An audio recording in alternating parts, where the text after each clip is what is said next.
one of the number one reasons that clients will stop seeing me is because their partner is not on board with their lifestyle choices and their health improvement.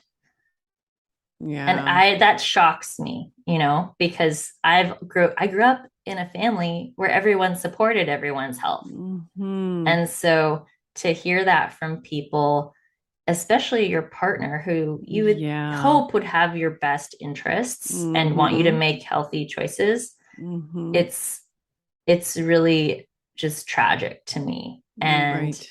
I think that that's another reason why we have to be very diligent about cultivating our own health and being responsible for our own personal health choices.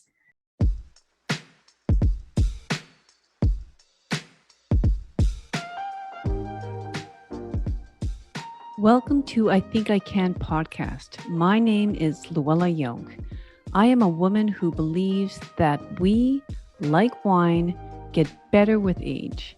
Age brings us wisdom, intuition, and a level of sophistication that is beyond the reach of youth.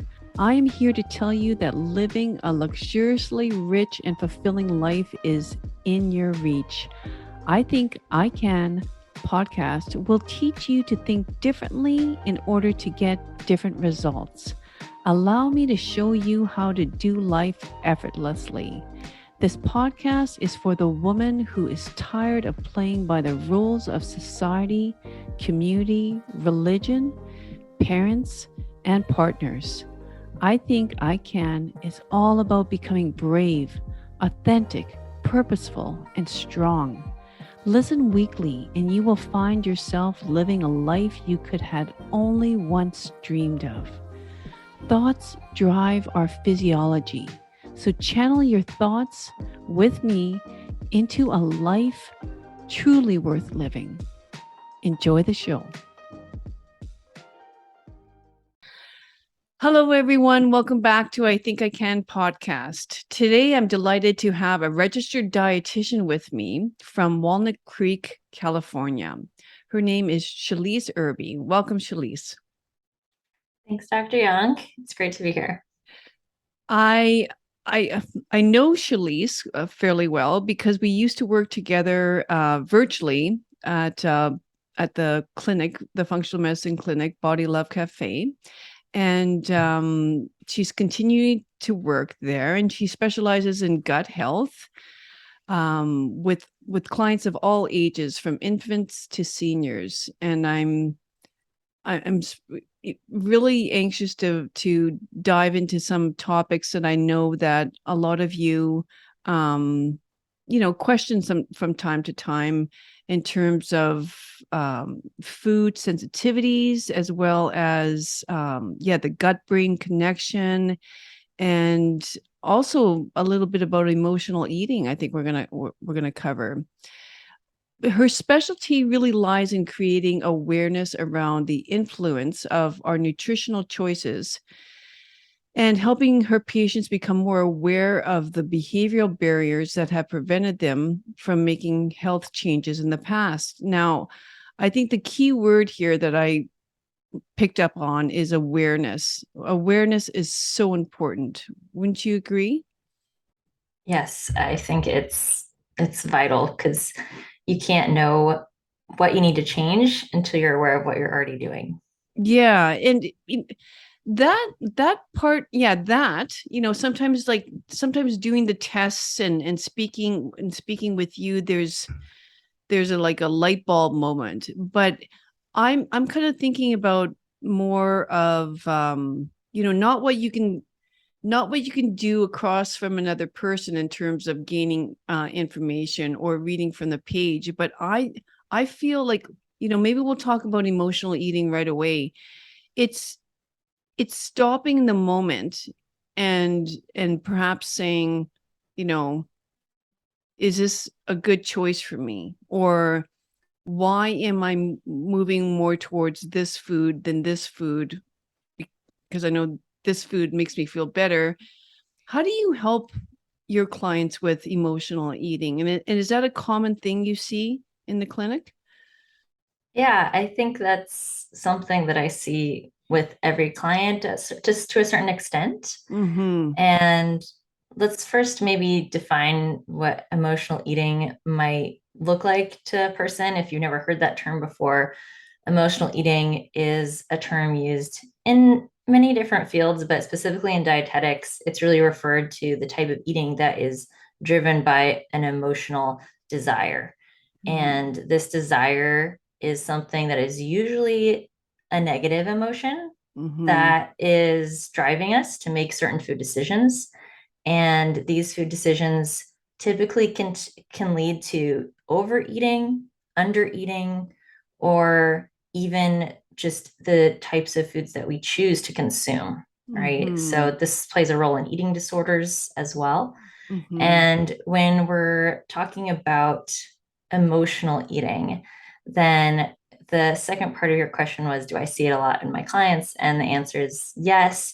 Every single client deals with this to some extent. Even my clients who I would say are, very aware of food and they Mm-hmm. understand a lot about food. Maybe they're even in the field, right? They Mm-hmm. maybe understand food chemistry and how food works in their body, and they're still going to be and they're still needing some support around Mm-hmm. what foods to choose. And sometimes that comes from just a lack of information. They don't Yeah. have the specific information that they need or knowledge around what type of foods to choose for their specific health challenges. And sometimes it comes from, like you said, a lack of that awareness. We Mm-hmm. don't understand the subconscious Mm-hmm. drive for how we're Mm-hmm. choosing certain foods. And Mm-hmm. in the dietetics field, it's called intuitive eating, is kind of the Mm-hmm. term that we use to help describe the awareness that you pointed out. And that's how you are familiar, like you become more aware of your food choices in the moment Mm-hmm. versus having an emotional experience after the fact and then potentially feeling shame or like failure in Mm-hmm. regards to the choices that you've made about your food, which then perpetuates the cycle pretty much. Right. So, You actually just reminded me of a client that I I was on a call with when I was working virtually with you guys, and she she brought to mind. I mean, she was quite obese, and she told me about how in her childhood, like there's awareness, and then I think there's habits. So like in her childhood, she said it was quite common that, I don't know, her aunt or grandmother or something like that would take the kids to a movie, and either on the way to the movie, I think, or at the movie, it was it wasn't like one treat. It was about three chocolate bars or something like that, per uh, child. And when you think about that, like from a very young age, to make that normal and then try to shift out of that, it must be incredibly hard. yeah, it can be. And one of the things I talk to my clients about a lot, like that topic you just mentioned, it's an association pattern, right? It's Mhm. association habit, which we do a Mhm. lot, right? Mhm. Like for example, having our Starbucks or morning Mhm. coffee or whatever that we're consuming in the morning on our way to work, or Mhm. having our little cocktail after dinner, or consuming, and none of these things are necessarily bad, Right. but it's about being aware of the habits that you're creating. And I tell my clients all the time, it's the everyday choices that you Yes. make in your health that makes the long-term difference. It's not the Thanksgiving dinner that you have once a year. It's not the vacation where you might have a couple extra margaritas. It's the Mhm. everyday choices. Mhm. And Mhm. so when clients have stories like that about food and they have the awareness around it and they realize I can't go to the movie theater, I don't feel like I have control of myself when I do Yeah. certain activities, Mhm. right? Or like I Mhm. have to order the giant bag of popcorn, when I go to the Mhm. movies, then Mhm. the the way to change that habit, if that is the desired outcome, is to either avoid the behavior or Mhm. create a different association with it. right? Mm-hmm. And so Mm-hmm. if I want a snack at the movie theater, I bring my own. Right. I don't Yeah. have to buy something that's there, or Right. that's just a great example. Also, Mm-hmm. if you're like watching your kids play a soccer game, right? And that happens every single weekend, and you know, only food option is maybe a Taco Bell nearby, right? Mm-hmm. Like you have some preparedness and some forethought has to be brought into this to create the awareness and prepare, right? Right. And so that's really key, especially when we're trying to change those association habits. Yeah, food preparation too. I mean, a habit that we need to incorporate more into our lifestyles too. Yeah, it's funny you mention, these daily habits because I see the same thing in psychotherapy. Mm-hmm. It's small things often, whether Yes. that's journaling out your thoughts. I mean, like who does that, right? It's sort of like, okay, I really got triggered there, and what is it about me? Like, what's my wound? What am I, why did I react that way? And then thinking, okay, I got to make time, 10-15 minutes later on today to do some journaling about that. I mean, wouldn't that be wonderful if we all brought that sense of awareness to our lives? Um but yeah, no, whether it's a small exercise program, meditation, journaling, what I just think, like sitting without anything, like just mind dumping, just like, Mm-hmm. but yeah, I'm glad you brought that up in terms of food too, because you're right, it's so true. And when I was reading through your bio, I noticed that you mentioned, you love being in the kitchen. I do. Yeah. And so I want to find out about your journey in Okay. terms of coming into it as a dietitian, but also from someone who doesn't actually love being in the kitchen. How do you do it? Like, how do you make it? Yeah, how do I Like, I make it mean, fun? I love food Mm-hmm. and I love healthy food and I love everything about it. But yeah, how do you make it fun? That's a really good. Yeah. So tell us first about your journey to a dietitian. Okay. And then let's go into that. Yeah. I did want to comment though on what you said about the awareness thing because it's all about putting in the effort because it's a practice, Yeah. right? Like it's a skill that anyone can develop. It's like swimming, right? Yeah. Anyone can learn how to swim. And Hmm. so it's just like a skill. And even I had a little bit of that come up for me since you and I are recording this podcast and it's very early in my time zone. Yeah. And I was having a little bit of a mental temper tantrum about it. And I was like, so I had to work through that awareness around like, no, it's okay. And like talk to myself. And so Yeah. it's like, it's all the practice, right? But it happens to everyone. And I even have those situations with food still, it's not like they go away. It's just about like having the awareness, like, oh, I'm craving something sweet right now. Like, why am I doing that? Is it because I didn't eat enough protein earlier in the day? Is Yeah. it because I'm dehydrated right now? Is it because I'm a little Hmm. extra stressed because something's going on? Like being Hmm. able to ask yourself really good questions. Like, I think Hmm. that's something that comes with mastering any skill. You learn how to ask yourself really good questions about it. Yeah. Yeah. Like So, yeah, that quiet thought. Like and mm-hmm. it's so true. It's so funny. It's nice that you shared that too. Is sort of like a mental. I mean, that's what I was having yesterday as well. Yeah. And I thought about this a lot too. I thought like, okay, even though I help so many people with their thoughts and their feelings and their beliefs, it was like, okay, I know I shouldn't be focusing my awareness on this part of my life. I should be focusing on all the greatness. But this is actually happening right now. And then I just said to myself, I have the choice to be happy right now, and Mm-hmm. and actually just saying I'm worthy of happiness. I'm worthy Yeah. of, I'm worthy of good food. I'm worthy of happiness. I'm worthy of getting, yeah, like getting up so early, and thank you, Shelise, for No, doing no, this. it's And great. no, but like, I mean, it's, your normal pattern is off. And Hmm. I can choose to look at this as, a great time to connect with, Luella's audience, Yeah. or I can choose to kind of go, oh, I'm Yeah, and be upset tired. about it. And Yeah. it's just a waste of energy, in my opinion, because I Yeah. don't want to feel like that.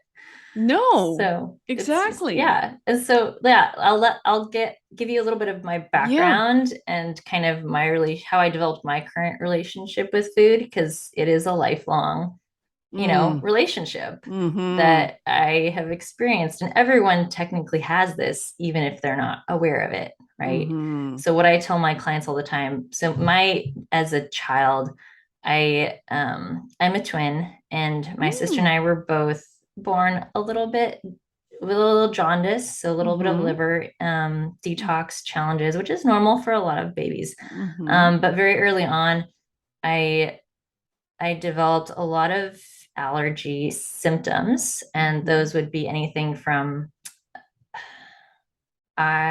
itchy, red, watery eyes, runny nose, Mm-hmm. classic seasonal allergy symptoms, to hives and skin rashes and issues of that aspect, as well Mm-hmm. as attention and energy challenges. So I could Mm-hmm. get really hyper if I had the wrong types of foods. And then obviously, when that comes with a crash, right? So I had some focus challenges and some aggression issues as well, because I didn't feel Mm. good most of the time. Right. And so my patience was very thin Yeah. as a Yeah. little child. And so part of that journey, fortunately, I have a family that is all in the healthcare field. Both my parents are chiropractors. And so Mm. they were very dedicated to helping me in my health challenges. Mm-hmm. And I'm always grateful for that, because I hear the same stories with some of my clients, and their parents didn't necessarily have the resources or the knowledge to help them, Mm-hmm. in their infancy. And so I got more information about my personal health, did some food allergy testing, and started an elimination diet very young. Mm. And that modified, I mean, my diet now is very different, than when I was little. But Mm-hmm. when I was a child, there was certain foods that I was allergic to, like oats, for example, and pears, and just milk and sugar. I was one of those Wow. kids that if you gave me a popsicle with food dye in it, I would be psycho. Like I would Wow. be bouncing off the walls, and not in a controlled way. Like to me, it felt like I didn't have control of my own body. Mm. And so it was kind of like there were points where I remember as a child that I felt like I was so out of control. It was terrifying to me. Oh. Like Mm-hmm. my I didn't feel like my body was responding to me. And Mm. so part of that process of learning about food, I first of all I had to learn how to read labels, right? So Mm-hmm. I had to Mm-hmm. learn how to, because my parents are always have been very good at empowering us to take control of our situations that we're in and not be victims to situations.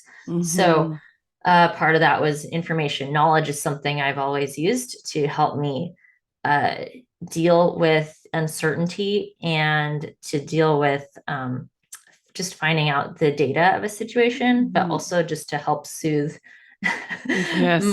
my brain, right? That freaks out Mm-hmm. sometimes. Mm-hmm. So learning more about food and learning about how to read labels and what foods were good for me and what certain labels meant. And so an Mm-hmm. example of that is that my mom, because I was actually allergic to sugar.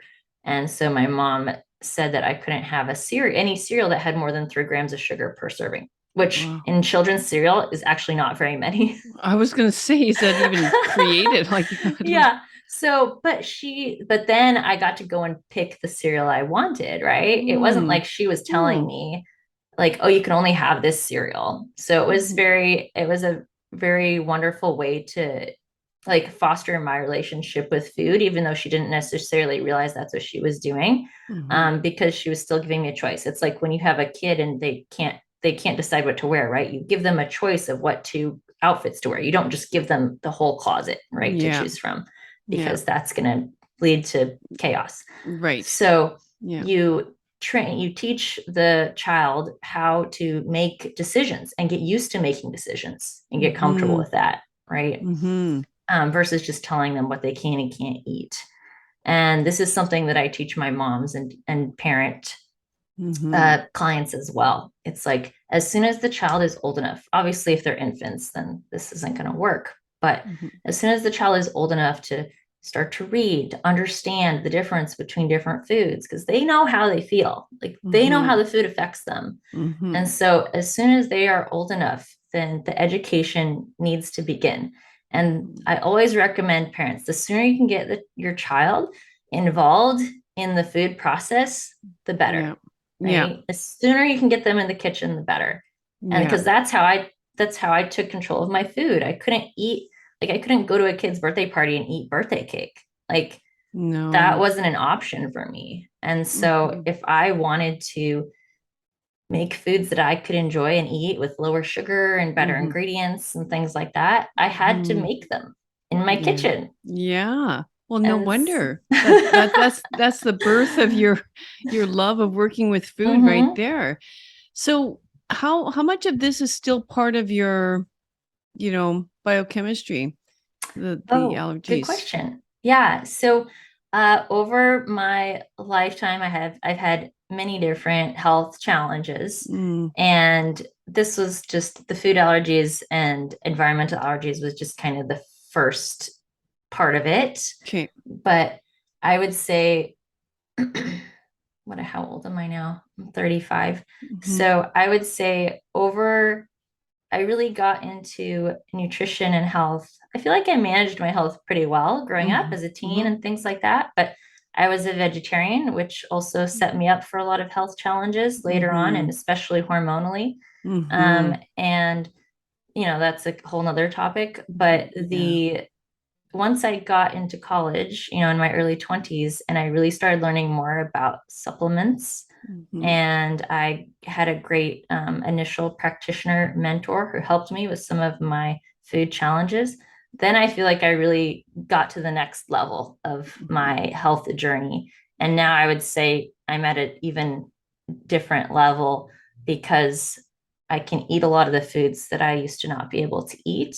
And a lot Hmm. of that is because I've healed my gut. So Yeah. when babies are born, their gut is leaky, Hmm. right? And leaky gut might not be a term that all of the listeners are familiar with, but pretty much what leaky gut means is that the gut lining, specifically the small intestine, is sort of perforated, right? It's Hmm. not completely sealed. Hmm. And that is dangerous because undigested food or food that is not controlled, in that Hmm. crossover from the small intestine to the bloodstream, Hmm. can create an immune response. And Hmm. so I feel like for me, my leaky gut issues never healed Mm, from when I was a baby.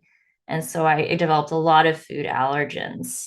And mm, like I said, that's normal. All babies mhm, are born that way mhm, because when they're born, they're supposed to drink breast milk and they're supposed to get their immune support from their mom's breast milk, right? mhm, mhm, So that's completely normal and healthy. And then over time, their gut is supposed to close up and heal, and mhm, their liver is supposed to kick in and help mhm, with detoxification. That's usually when they're about 1 year old.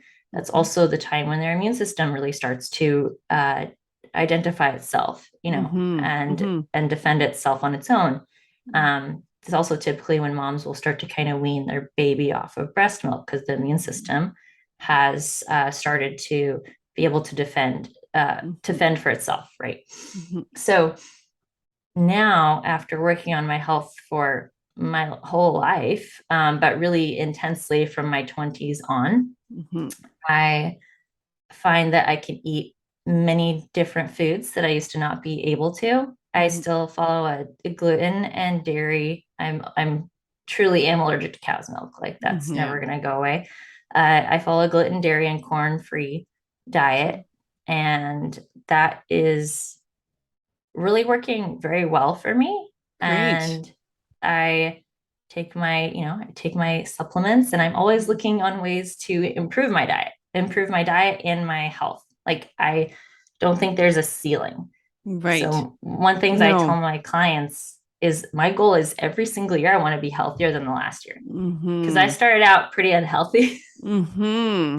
So it's Mm-hmm. only up to go Mm-hmm. from here. And so I think a lot of times people can get very complacent with their health, or Mm-hmm. think that there's only a certain boundary that they can get to with Mm-hmm. their specific health goals. And I try to tell clients, like, you, as long as you're still breathing, is what I tell them all the time. As long as you're still Yeah. breathing, you can improve your health. You can work on it. Yes. There's no Yeah. glass ceiling here. Yeah. Yeah. 100%. So like you mentioned how much it controlled your mood and your behavior, and that's such a scary thing for, I think, a parent.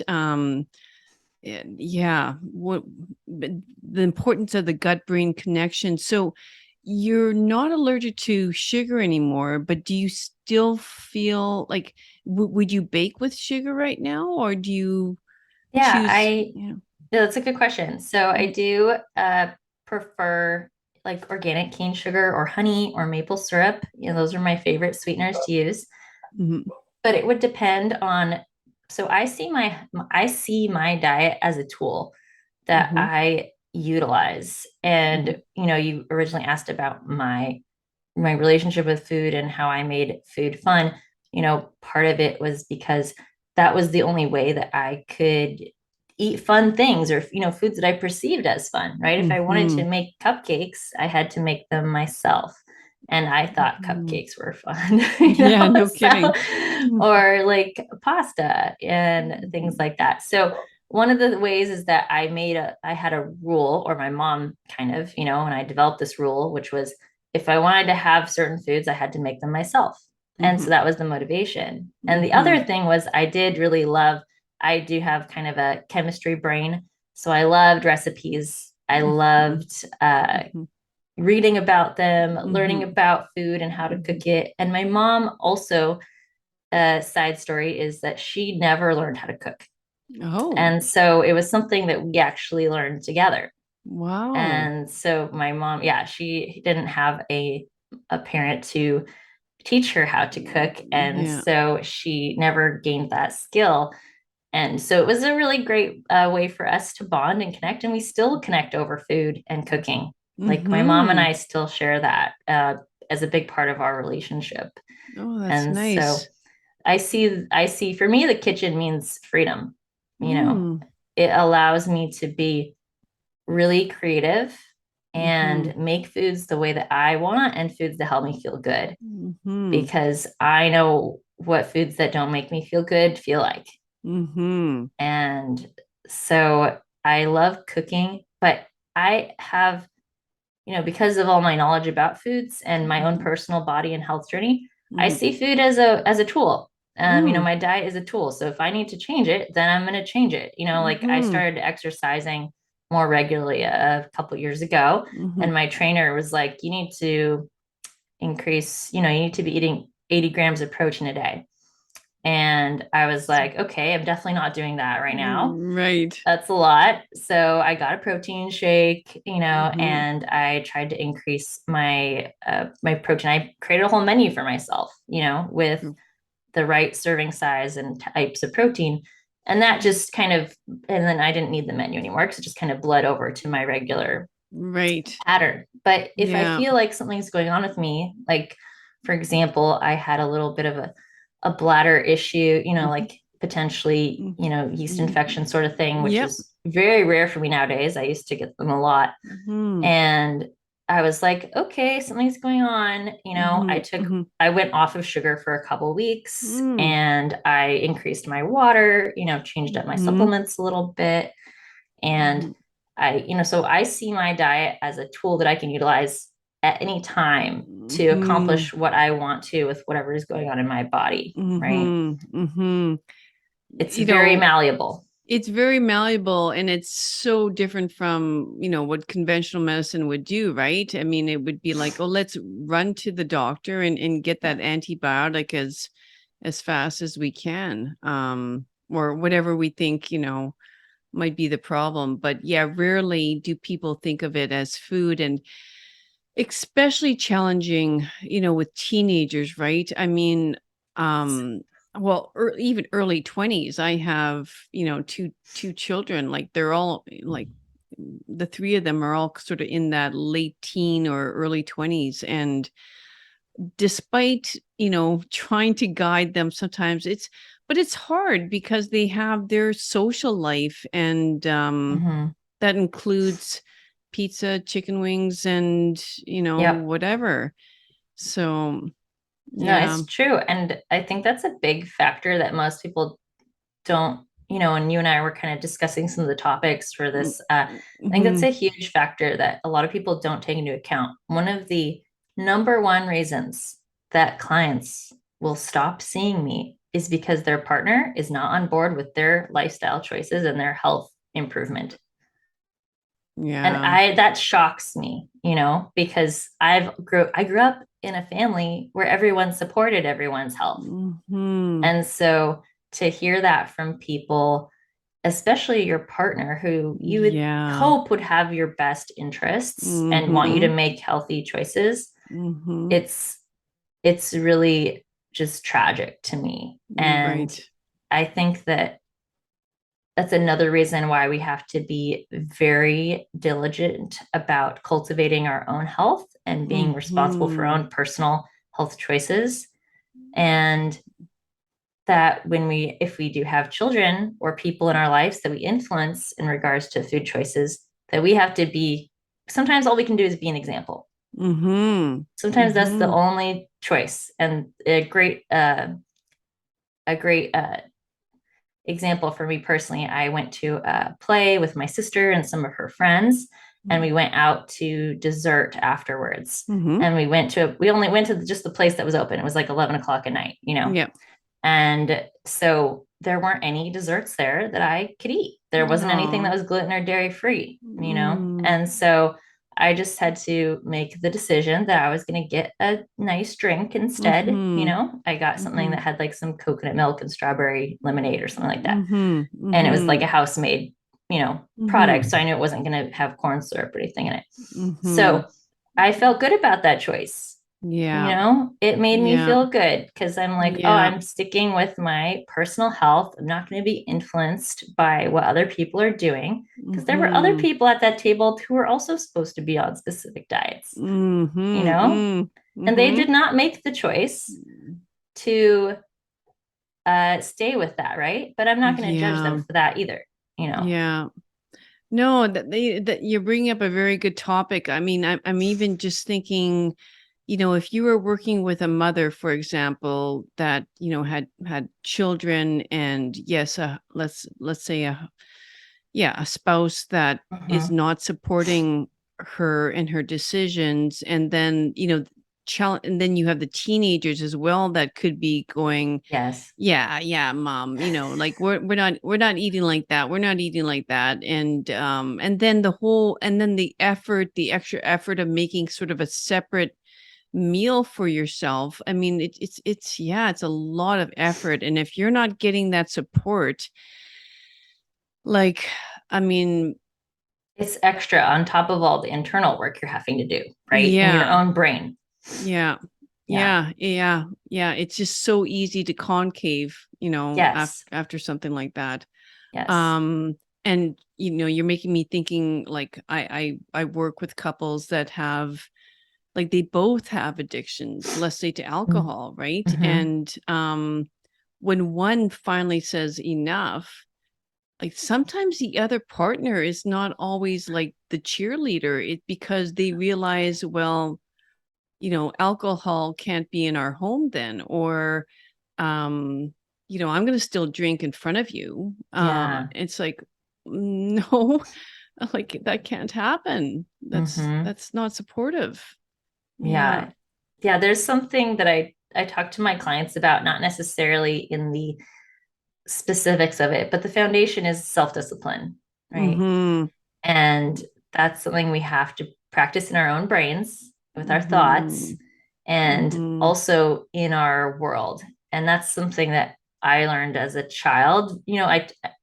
I learned this really early on because I had to make these choices to feel better because I hated feeling that way. Oh, And so I had to learn self-discipline very early with my food choices. And it wasn't mm-hmm. always perfect, No. but it's now when I'm working with clients in my clinic or at Body Love Cafe, then these are people who've never had to exercise self-discipline with their food choices. Right.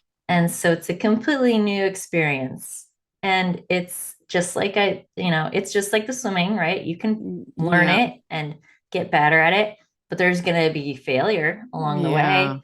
There's going to be mistakes. And then when you Mm-hmm. have additional feedback from your environment that they're not okay with the choices you're making, the changes are too Mm-hmm. challenging for them to adapt to, right? Mm-hmm. A lot of women, especially because I work with mostly women, Mm-hmm. is they have to come to terms with speaking up for themselves. Mm-hmm. Like one of my clients, she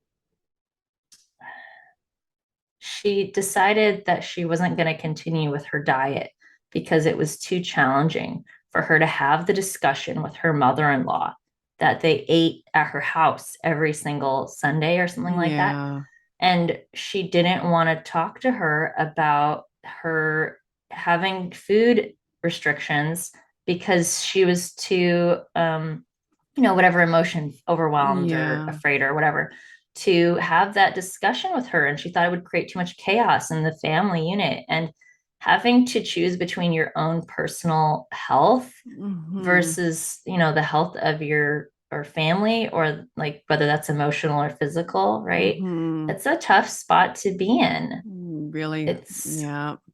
Yeah. Yeah. Because you're not only fighting with your own emotions, like, internally about, mhm. maybe wanting something, but you realize you shouldn't be, it's not good for you. I don't even like the word shouldn't, because Yeah. shouldn't, yeah, it's just not, it's not going to serve your Yep, health. it's not And going to then, serve you. yeah. Exactly. Yeah. Yeah, it's not going to get you to where you want to be with your health goals. And Right. depending on where you're at with your health, those things are always changing. Mm-hmm. And so that's why Mm-hmm. many people, like, who have maybe just briefly met me, or they understand like, oh, I'm a dietitian, they may be like, Mm-hmm.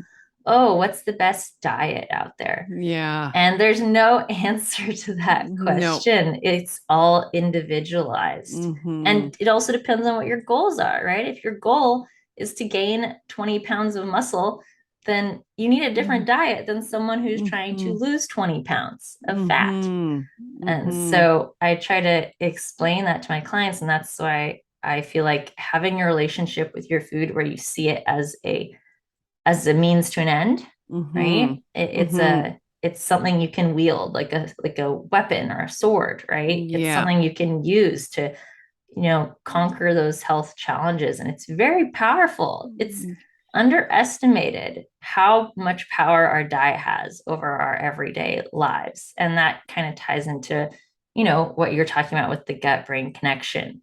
Yeah. It's just it influences our mood, it influences our Mm-hmm. sleep, it influences Mm-hmm. our energy levels, Mm-hmm. right? Mm-hmm. Yeah, like, maybe the energy to have that difficult conversation, Yes. with your partner or with your mother-in-law, or whatever it is. It's so much easier just to distract and, settle for, this is just the way it is. And Mm-hmm. but yeah, like, I like the way you're speaking about food. Like, it's almost like when you enter the kitchen, it's a bit of an alchemy, right? It's sort of like, Yes. what, I'm a wizard. Yes. What am I creating today? Yeah. And that makes it fun for me, at Mm-hmm. least, right? It might Mm-hmm. be different for someone else, but for me, I don't use recipes anymore, unless I'm making something specific, like some gluten-free and dairy-free lemon bars or something like that, Yeah. right? But because baking is different. Yeah. Yeah. But I love the fact that I have gotten to the level of skill in this Mm-hmm. activity that I don't have to use recipes. I could literally just and I don't even have a menu anymore. I literally just buy things that I want from the store Yeah. and then I put them together how I want. And I do my food prep. Like I might cook a bunch of mushrooms and have them in the Tupperware. I might cook Right. asparagus soups. Might cook Mm-hmm. asparagus and have that in the fridge. I Mm-hmm. cook like a roast in my Mm-hmm. crock pot and have Mm-hmm. that. So I do, Mm-hmm. quite a bit of kind of random food prep, I guess you could call it, because I'm not making full meals, but it cuts down on the combining of foods so much because I'm not doing like all the chopping at once. I'm not doing all the cooking. I try to limit it to only like two pans, when I'm Mm-hmm. cooking. For example, the Mm-hmm. other night I made chicken thighs Mm-hmm. in with some bone broth, rosemary, and garlic and butter, in my cast iron. And Mm-hmm. then I had some pre-cooked quinoa in the fridge. Mm-hmm. And so once the chicken was done, I pulled it out and I put the quinoa in there to get all the juices. So it was super Mm. tasty. And then I made a salad, a side Yeah. salad. Yeah. You're right. Like you're so right, but it's so because then otherwise it becomes so overwhelming, or it's like, oh, what are we going to do tonight, or what are we going to do Mm-hmm. tonight, and it's just It's sort the of worst like, question. yeah, It's the worst. yes, yes, It's the it question all parents dread. yeah, yeah, exactly, and the other thing too is sort of like, I bet if we looked inside your fridge, it wouldn't be necessarily packed with things, because No. that's the other thing, right? Like, I mean, an Mm-hmm. empty fridge is sort of like a clean space to, again, to Mm-hmm. create from very little. Yes. Yeah, Yeah. I really try to reduce my food waste, even though, Mm, the more you cook, the more food waste you're going to have. It's just yeah. natural. But I Yeah. really try to reduce my food waste, and I do that by buying things that I really want. And a good example is Mm. this was an expensive mistake, but I bought some, salmon Mm-hmm. some which I know is so good for me, right? And Mm-hmm. in my brain, I'm like, oh yeah, I'm gonna make salmon. Mm-hmm. And I'm not the best at cooking fish and seafood. Mm. It's not something that I would say I'm at expert level at. Mm-hmm. And so to me, I was having resistance around cooking the fish, and then it just Yeah. sat in the fridge too long and went bad. And I'm like, this is annoying. I need to either plan this out better, right, next Yeah. time, or if I'm not in the mood for fish, I need to just leave it in the freezer. Yeah. I can't. Yeah. I've gotten to the point with my body that I really try to listen to what it wants. And if it doesn't want Mm-hmm. fish, then I'm like, okay, there's lots of other proteins. And I just need to try to keep practicing that intuitive eating, right? So, like, you bring up something, because when you were speaking about it before, I was going to ask about Mm-hmm. it, like the importance of protein, and especially with Mm, women, right? yes. Like, Yes. would you say on average, I mean, like, I'm sure you weren't working and or exercising in order to necessarily build muscle. It was just sort of a No, requirement of somebody your age, height, it weight. was a way that it was one of the things that I had put on my list for that year in order to continue to improve my health Okay. because I wasn't exercising regularly. Yeah. And I could feel that my energy was not where I wanted it to be. And Mm-hmm. I knew that there wasn't a supplement that was going to fix that. So Mm-hmm. Mm-hmm. I was like, well, I guess it's exercise. Yes, yes. But sorry, continue your question. Well, I mean, yeah, the amount it's and how to incorporate it, because I know what you said about fish too. It's sort of like, I'm trying to be aware of the amount of protein I need too, and Mm-hmm. to, and try to incorporate it in every meal. Lately I've been like, I don't have any I don't have any dairy allergy, although I Mm-hmm. know it's not necessarily great for inflammation for the body. But I bought, organic cottage cheese, and like I really like the taste of it, and it's a great way of Mhm. getting protein. It is. Yeah, but it's also not very like affordable. I'm just going to say the like to have the amount that I would like to have during the week. Um, Of cottage cheese or protein in general? well, the cottage cheese, Oh, and okay. like I just thought it's an easy way because you can kind of mix it with like something savory or Yeah. something sweet, and it's Hmm. just and it's yeah. I mean, I could probably go like through 3 or 4 of those a week if I and it's just like, but like you said, there's other protein sources. So what are your sort of go-to, Mm. um because I same here. I know how fish good is good for me. I do love fish, but you're right. There's something about scary about the preparation if it's not quite done or it's Yep.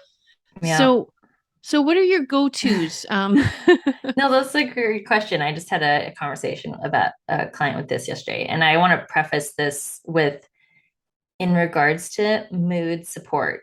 Um, Balancing your blood sugars is critical. And that Mhm. was one of the things that I think I suffered from as a kid is I didn't understand that I needed to eat more regularly, Mhm. especially since I couldn't snack on a lot of foods that most kids snack on. I could have Yeah. like dried fruit and things like that and nuts and trail mix and things. Um, so I think part of my mood challenges as a kid could have, when I had too much sugar and then crashed, that's when I had the worst mood challenges. Mm. And so as an adult, the same things can happen. As a teen, I see this all the Yeah. time. So you have, people skipping meals. We have people not eating the appropriate like balance of macronutrients, that's their protein, fat, and carbs, right, in their Mhm. meals. Or you have clients that are just eating like literally almost all their food for the day in their dinner meal. And that's not going to create healthy blood sugar, over time. Well, that's that So intermittent fasting going on, right? yeah, yeah. And Yeah. that and that's all we'd have to have a whole other podcast about Yeah, that I know. conversation. I know. Yeah. But yeah, Yeah. so the so a big part of your question about protein is I use protein in order to help balance blood sugars with Mm. with my clients because the carbohydrates, I describe them as sort of like kindling for our metabolic fire, right? True. Yeah. Everyone's wanting to support their metabolism. Everyone wants to be able to consume calories, burn them, get the energy out of them, feel good about it and have that Mhm. mitochondrial activation. Yeah. So when we are living a lifestyle where most of the things we're throwing on our fire are kindling, then that fire is not going to burn very hot and it's No. not going to burn very long. Mhm. So Mhm. I encourage clients and instruct them on how to change their diet from mostly carbohydrates, Mhm. usually, to more fat and proteins. Yeah. And fat and proteins are like the logs, those big logs you put on the Mhm. fire that help it burn hot and Mhm. long. Mhm. So typically, along with this, clients are dealing with fatigue, right? And so having a high carbohydrate lifestyle will over time typically lead to energy loss Mhm. and they are not necessarily getting the energy that they want to have or that they maybe used to have, right? Mhm. So eating regular meals for someone with fatigue is incredibly important. Mhm. So going back to intermittent fasting, I don't recommend that for clients who have Mhm. fatigue Mhm. because you don't have the blood sugar stamina Mhm. in order to maintain your healthy blood sugar levels Mhm. through that window. And Mhm. so your blood sugar is going to drop too far, and then Mhm. you're going to feel tired, and that's Mhm. going to create a lot of other issues in your body. Mhm. So for someone who has fatigue, I tell them that you got to eat regular meals. You have to eat at least 3 meals a day. Mhm. Depending on your gut, you might need to have 5 small meals a day. Mhm. And snacks are super important. Mhm. And then from there, we can talk more about, maybe they want to lose weight, maybe they want to do something else, with their diet as well. Mhm. So for protein specifically, we have animal proteins generally, and we Mhm. have plant proteins, Mhm. right? And so, depending on the person's dietary goals and Yeah. preferences, like for example, if this is a person who's wanting to lose weight, then I recommend more of the animal proteins because they're going to be lower in carbohydrates. And so, also depending on their digestive capacity, if someone has, for example, hypochlorhydria, low stomach acid, then we got to get a digestive enzyme on board. And they might do better with plant proteins for a while until their stomach has improved a little bit so they can break down the collagen in those animal proteins, especially things like red meat. So fish is usually it's a low collagen protein. So of the animal proteins, I usually recommend if we have digestive issues, then seafood is a good choice. And then plant proteins. So that might look like beans and lentils if the person can digest those. That might look like quinoa is a very high protein grain. That could look like including some higher protein vegetables in our diets, like broccoli and things like that, and doing maybe a plant-based protein powder. So I'm a big believer in protein powders to get you through your protein needs. You are, right? It can be hard. It can be hard to eat that much food. And if I'm being honest, I probably really only eat like 2 meals a day and a snack. And so I'm not going to get enough protein with 2 meals and a snack. And so most of the time I'm either needing to have a protein bar or a protein shake in order to get that last amount in. And for everyone's individual protein needs, it's going to be based off of their weight and height and their physical activity, right? Also, if they have any chronic diseases, because certain diseases require maybe more or less protein, like kidney disease, you need to be on a lower protein diet. On someone who has like cystic fibrosis needs to be on a higher protein diet than the average person. So and then you have to calculate your physical activity. And everyone is at least somewhat physically active. If you're walking around, cleaning your house, cooking, doing things like that, that still counts. Yes. Unless you don't have to be running 5 miles every day, to count your physical activity. So average, this is just a number I can throw out there, but for bone health specifically, right? Osteoporosis prevention, women should be consuming over 65, I believe it's either 60 or 65 years old, should be consuming a recommended amount of 80 grams of protein a day. And that is regardless of their weight and height. So they might need even more than that, depending on what they're doing. Because I think that was I don't remember which government data put that information out. I'll send it to you later if you like. But the recommendation is for osteoporosis prevention that we need to be consuming typically way more protein than we are. And that's because bones are made of protein. Yeah. And, I bet most people feel like they need to be drinking more milk or popping, a calcium, magnesium supplement or something like that, and don't even think about protein. Yeah. It's true. And a lot of my clients, I look at their blood work and all their protein markers are low or on the low end of normal.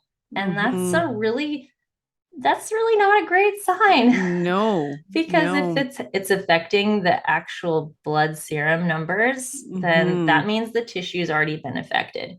And so we're experiencing a lack of one of the basic building blocks of the body. Yes. Yeah. And there's no way the building can be built appropriately if we are low on resources. Right. And so that's what I'm always emphasizing with my clients. Even if you don't follow a specific diet or you don't want to follow a specific diet or restrict yourself in any way, then the least that you can do is make sure you're covering your bases in regards to your macronutrient intake. You can get your protein in. You can eat a wide variety of healthy fats. You can make sure you're getting complex, healthy carbohydrates, drinking your water. Those are just basics. If you get the basics, then everything else gets better. I'm thinking again of other easy protein sources. What do you think of eggs and cholesterol? Is that a myth? I mean, the yolk, So I have a lot of thoughts about eggs. Mhm. But in general, if we're talking about so just other good protein sources, you could do yogurt and dairy, things that you mentioned, the cottage cheese. I Mhm. don't do dairy, so I do dairy-free yogurts like coconut milk yogurt Mm, or sheep's milk. I can do sheep. mm, So I do mhm, that as a great snack. I do hummus. I mm, have great protein bars that I can have. I eat organic grass-fed, meat sticks, things like mhm, that. Those are mhm. all great high protein snacks. Yeah. Nut butters and seed butters are great. Sunflower Mhm, seed butter, almond butter. mhm, And then for animal proteins, yeah, we have, like poultry, mhm, chicken, mhm, turkey, mhm, quail, things like that. We have mhm, red meats like beef, bison. mhm, There might be game like veal, elk, things like that you might have mhm, access to. mhm. Pork, bacon, and all of these are going to be great protein sources as long as you can break them down, as long as your Yeah. digestion can handle them, and that they are grass fed or organic, right? Mhm. You got to get Right. good quality ingredients if you want to make a good body. Yeah. And so those are all things like I always have organic sliced ham and turkey in my fridge if I'm needing a Mm. little extra protein. I Yeah. always have goat's cheese. I always have um, Mhm. the what's the other snack I have in the fridge? Salami. Yeah. Organic salami. Yep. It's Okay. more high in fat, but Right. it can But be a little extra protein on there. yeah, nice tasty So treat. Yeah. So yeah. so eggs, I mean, So I'm eggs, guessing yeah. it's and I know I'm gonna No, it's okay. I can give you the we have to rundown on eggs. run. Yeah, but yeah, just give me your two cents Yeah. on eggs. So eggs can be a great protein source. I Mm-hmm. do think the quality of the egg makes a huge difference. I've noticed this with myself specifically and some of my clients as well. Commercial eggs are not necessarily the most healthy. And the reason for that is because of what they're feeding the chickens, Mm-hmm. Mm-hmm. right? And so I always recommend getting organic, free range eggs Mm-hmm. because those are going to have a better nutrient profile and usually are easier to digest. And that's Mm-hmm. been just my personal experience and with my clients. Yeah. I don't have any research behind that. Yeah. The better if you can get, eggs from a local farmer or something like Mm-hmm. that, right? A friend Mm-hmm. who's growing them and you know Yeah. exactly what the chickens are eating, right? Yeah. Yeah. The great thing about eggs is that they're 6 grams of protein, healthy Yeah. fats. They got some vitamin D in there, some B12. Like they're Mm-hmm. really a whole Choline. food. Yeah, they're like Mm-hmm. super health food. But I do think that they are on the top 5 list of allergens for adults Yeah. and children. And so when I have a client who's having some food issues, I do usually recommend that they take eggs out, at least Yeah. temporarily, because Yeah. we don't know if that is one of the food sensitivities. And when I do food sensitivity testing with clients, eggs come up quite often. Quite Um, the egg whites, right? Yeah. but sometimes even the egg yolk, like a Mm. patient can be allergic to that as well. And Mm. so I think that eggs are a wonderful food. I personally only consume them a couple of times a week because that Mhm. seems to be what works well for my digestion. I Yeah. buy organic free range eggs and I also get them from my mom because she has chickens. Mm. So I know that I'm getting good quality eggs, but I Mhm. try not to eat eggs out. I don't digest Oh, those yeah. eggs well. I Okay. can't Okay. like go and get an omelet or something at a Right. restaurant because Mhm. they just don't make me feel good. Mhm. And I think that also ties into your question about cholesterol. So there was a dietetic study done, and it was more of like a meta study, where they combined a bunch of different information from past studies.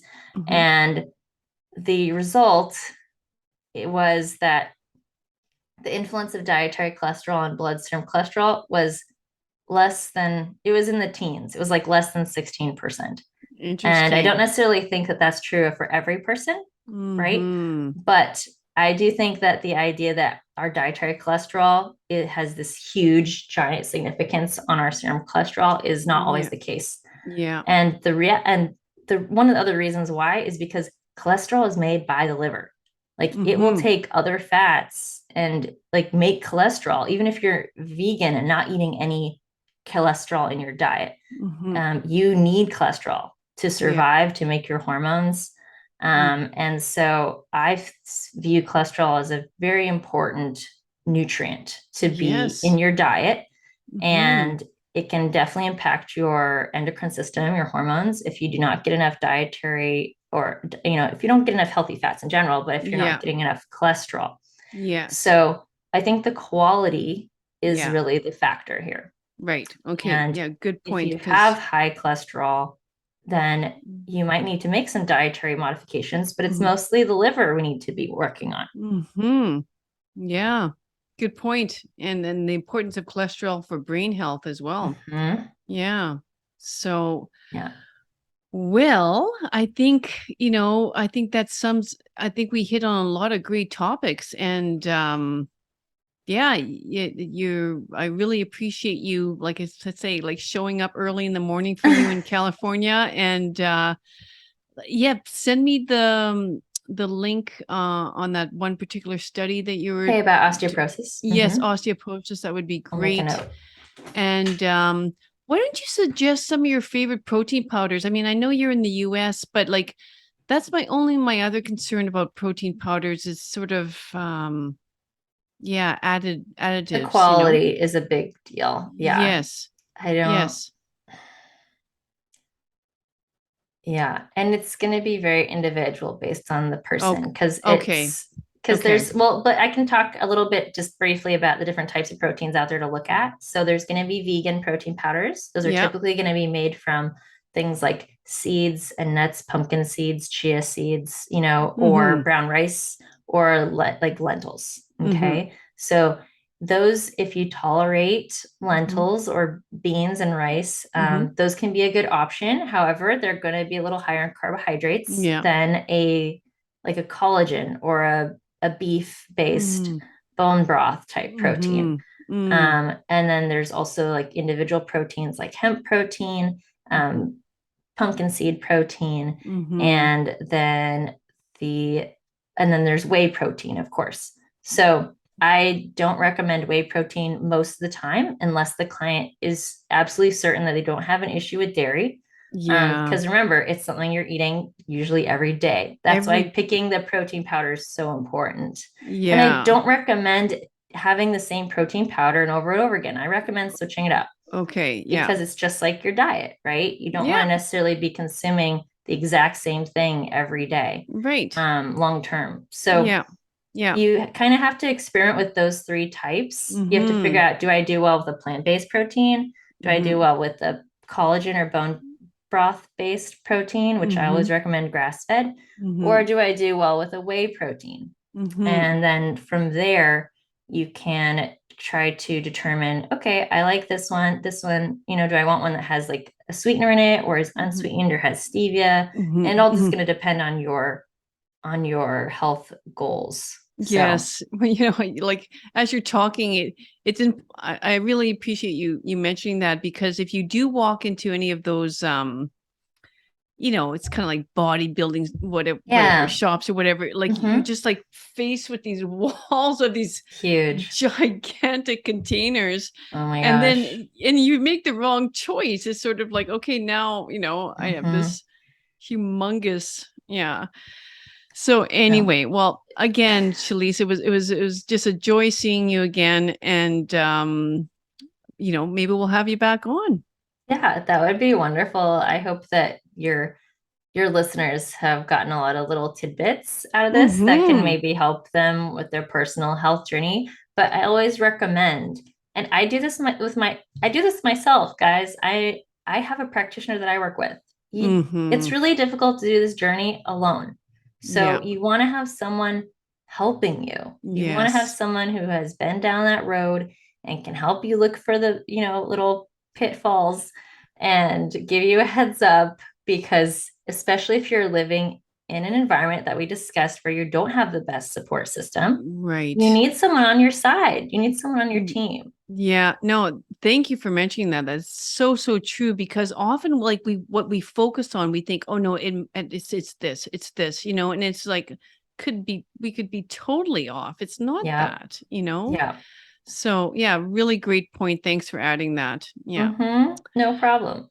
Okay, I'll let you get on with your day and see your clients. And I wish you all the best. And for everybody else out there, I'll see you next week.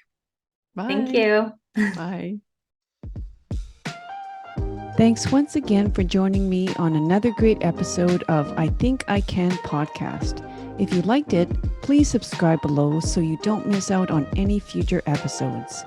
And until next week, treat each day like it was your last, because each new day is a privilege that we shan't take for granted. Cheers and have a great week. Bye-bye.